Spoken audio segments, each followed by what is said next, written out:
ने कहा नल से जल, मोदी जी ने कहा नल से जल, मगर 30 साल के बाद भी नर्मदा नहर का फायदा हमको मैसर नहीं होता। प्रधानमंत्री को बताना पड़ेगा कि नल से जल कहां गया, वो उसका जिक्र नहीं करते। और फिर गोधरा के करीब रामपुर नामी एक गांव है, इस गांव में प्रधानमंत्री बिजली नहीं है।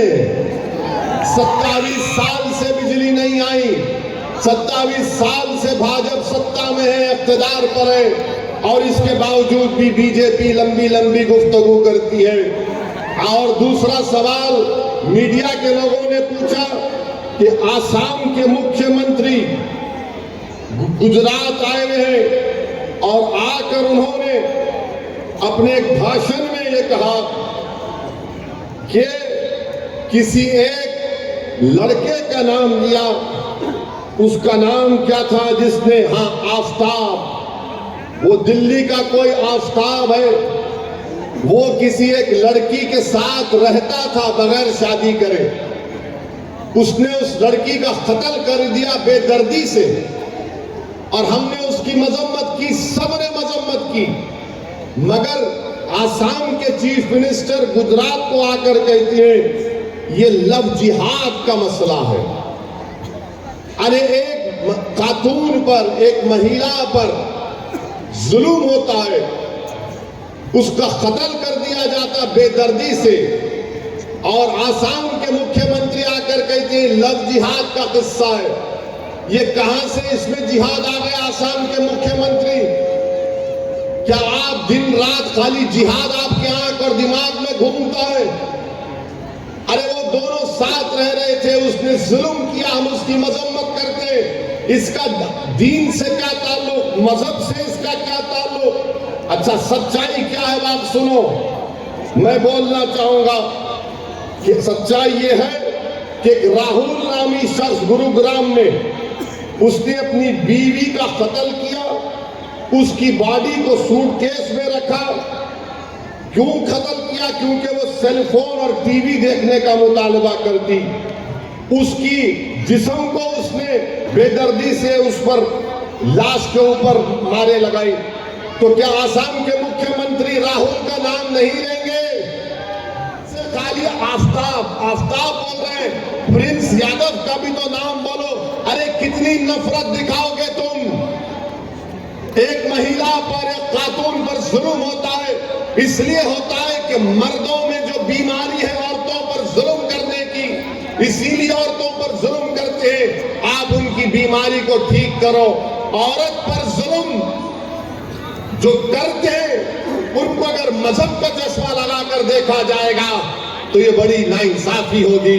तो आसाम के मुख्यमंत्री से मेरा सवाल है, गुजरात के मुख्यमंत्री से मेरा सवाल है, भारत के प्रधानमंत्री से मेरा सवाल है, बताओ बिल्किस बानो का क्या मजहब था? बिल्किस बानो को रेप करने वालों को मोदी जी आपने क्यों छोड़ा? बिल्किस बानो 6 महीने की प्रेग्नेंट थी, मोदी जी आपने उन जालिमों को क्यों छोड़ा? बिल्किस बानो की 3 साल की बेटी का कत्ल किया मां के सामने, भारत के प्रधानमंत्री बोलो तुमने क्यों छोड़ा? बिल्किस बानो के साथ उसकी मां का रेप हुआ, कत्ल किया गया, उसके परिवार के 11 लोगों की हत्या की गई, बोलो मोदी जी आपने क्यों छोड़ा? आपने इन जालिमों को क्यों छोड़ा?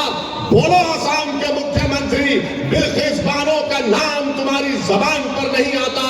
अरे सबसे बड़े इंसानियत के दुश्मनी करने वाले आप लोग हैं कि बिल्किस बानो के कातिल, बिल्किस बानो की बेटी के कातिलों को देश के प्रधानमंत्री छोड़ते हैं। मोदी जी, ये सबका साथ, सबका विकास, सबका विश्वास नहीं, ये तो धोखा है गरीबों से, ये जुल्म है भारत की महिलाओं से, ये जुल्म है उन मासूम बच्चों से जिन्होंने अपनी मां और बाप को खोया। मेरे अजीज दोस्तों और बुजुर्गों, ये सच्चाई है। क्या भाजपा बिल्किस बानो के ऊपर बोलेगी? नहीं बोलेगी। और आज जो गोधरा से भाजपा का उम्मीदवार है, वो बिल्किस बानो के रेप करने वालों को मैं आपके सामने कह रहा हूं, तस्वुर की दुनिया में लेकर जा रहा हूं। थोड़ी देर के लिए सोचो कि बिल्किस तुम्हारी बहन थी, बिल्किस तुम्हारी बेटी थी, बिल्किस तुम्हारी रिश्तेदार थी, बिल्किस तुम्हारी भतीजी या भांजी थी, 6 महीने की प्रेग्नेंट थी, उसका रेप किए, 3 साल की बेटी का कत्ल किए, उसकी मां का रेप किए, और अगर कोई जुल्म करके उसको छोड़ देता है तो आपके दिल पर क्या गुजरती है, आप सोचो मेरे अजीज दोस्तों और बुजुर्गों।